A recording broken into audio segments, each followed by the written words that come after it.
Yeah, to even dive into that a little bit, because that's one of the things that I also feel, just in my opinion, is somewhat lacking in comics, is that a lot of people, I feel, don't have a good idea who their characters are until issues 2 and possibly even issues 3. And I think that's something that is a big issue, where if you come out with the first issue, because I've experienced this with about 5 books this year on the indie scene, where they haven't really developed their characters. And I get the character is a bitch, but I don't know anything beyond that. And I feel like we have a pretty good idea who these 5 girls are, maybe 4. Spoiler alert! Sorry, everybody. Well, the first one's out. I mean, first book's been out for a while. One of them had to go. I'm just right. Sorry. It's like Herschel from The Walking Dead. Granted. She had to go. It was just the way it was going to work. But what is that like to really have that as a Bible and have these characters well established and going into it? Because I think that's sort of the secret to me of really producing a good book right now.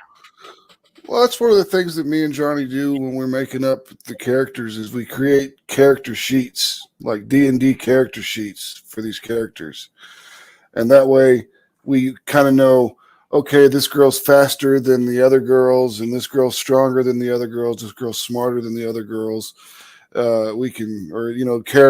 character's smarter than the other characters. It doesn't matter if it's girls. We just do a lot of female characters in Atrocity Press books.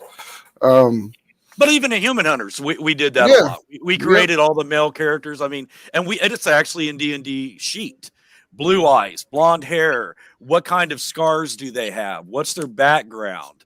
And we really, we kind of like create these characters before we even start writing them. So when we sit down to write, they're already in our heads rolling. Mm-hmm. I mean, there's a lot of times we'll start to type something and we'll be like, yeah, she wouldn't say that. And we'll be like, yeah, you're right. And then, and then I'll say something. And Max is like, dude, would Donna say that? I'll be like, no, you're right. Because we really try to, I hate to say it, put ourselves in, the stripper shoes.